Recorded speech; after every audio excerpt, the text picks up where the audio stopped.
A very good afternoon, everybody. In our previous chapter, we have seen Java Virtual Machine, and in our first chapter, I have given a brief introduction about Java.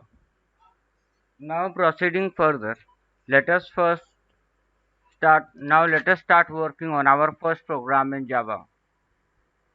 Now, you can see on the screen the first public class first program, public static void main string args system.out.println. This is my first program. Now first, before proceeding further, you need to have JDK installed on your system. Whenever you want to run a Java program, you need to have JDK on your system, which you can install or download from here. You can see that software environment JDK is there. From here you can download Java development kit. I have already installed it on my system. Now, before starting, I'd like to tell you that you can write the program in text file. So we are proceeding with the first step. Step 1. Open the text editor like Notepad on Windows. Copy the web program and paste it in the text editor. Now, first let us copy this program. Copying it. I have opened a text file, pasted it there. Now, step 2. Save the file as firstprogram.java. Now we need to know why we have named the file as first Java program, because this is the name of the class that we are using. And the thing is that we should always name the file as the public class name. In our program, the public class name is first Java program. That is why our file name should be first Java program. Now, in this step, we will compile the program. First, open the command prompt. Mostly, I'd like to tell you that you can use any text editor to run the Java program. That is no problem for that. You can even use NetBeans to run the Java programs. But to reduce the complexity of the program, I have used a simple Java development kit, and I will be using a simple command prompt to run the program. Now see, we have named the file as Java first program. The thing is that we should always name the program. Now let us see the third step. In this step we are going to compile the program. So open the command prompt on Windows. Now let us open the command prompt. I have opened the command prompt. To compile the program, type the following and hit enter. Now see. Now the thing is that you can check over here, see users others. So this is the place where our file has to be saved as.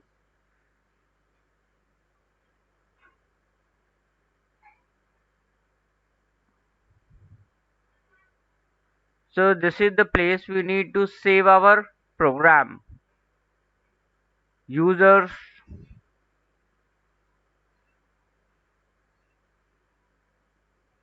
others. This is the place we need to save our first program. .java. You can see that first Java program .java. Save. The program is already there, so I need to overwrite it. I have overridden the program. Now you may get this. Now let us try to compile Java C.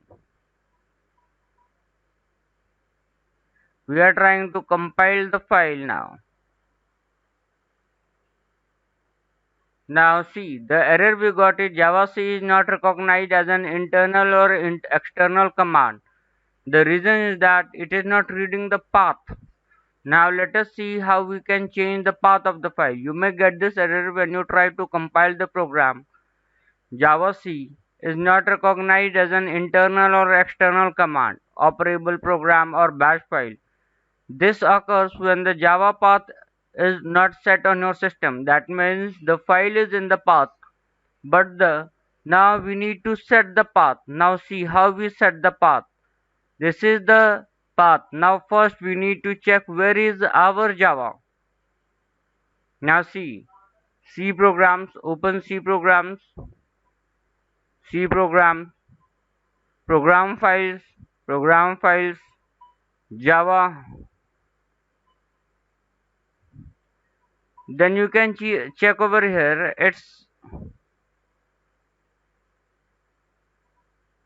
I'm copying the setup, pasting it here. Now we need to check the name of the version that we have. You can see that it's 1.8. Now this is our version of the Java JDK. So I'm just copying this. So we need to paste it here.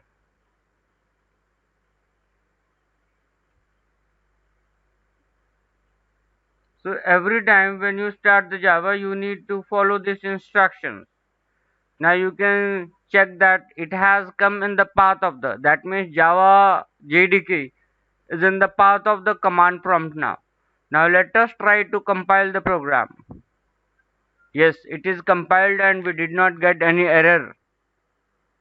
Now see, now we have set the path.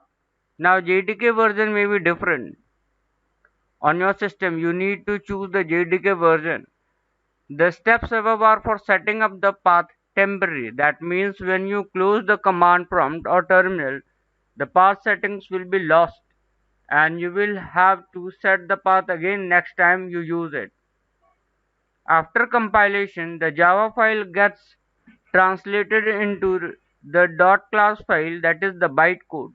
Now we have compiled the program, that means the entire program has been converted to the bytecode. Now the program, since it has converted to bytecode, now we can run the program. To run the program, we need to type the following: Java. Now let us have a look to this and try to run the program. Yes. Now when I have executed this program, see, this is my first program in Java. This is how we are going to execute the other programs in Java. Now you should not append the .java extension to the file name while running the program. Now let us have a look to the first program. Now that we have understood how to run a Java program, let us have a closer look to the program that we have written. Public class first Java program. This is the first line of our Java program. Every Java application must have at least one class definition that consists of class keyword followed by the class name. Class keyword followed by the class name. When I say keyword, it means that it should not be changed. That means this is the keyword and should be as it is. We should use it as it is. However, the class name can be anything. I have made the class public by using the public access modifier. I will cover access modifier in a separate post. We have another chapter here. All the chapters I have discussed in my later on. These are the further chapters which we are going to discuss further in our tutorial. Public class and the file name should be the same as that of the class name. Now public static void main string args. This is our next line in the program. Now let us break it down and try to understand it. Public. This means the main method. Public. That means that we can call the method from outside the class. This is what is public. Static. Static means we do not need to create object for static methods to run. They can run on itself. Void. Void means it is not going to return anything. Main. It is the main method and this is the entry point from which JVM can run your program. We also call it main is the keyword from where it starts the execution of the program. String args used for command line arguments that are passed as strings. We are also going to cover that in our further tutorials. Now see system.out.println. This is going to print the statement into a new line. This is what stands for println. You can check it here. Now in our further tutorial we are going to discuss Java variables. This is the command prompt where we have executed the program.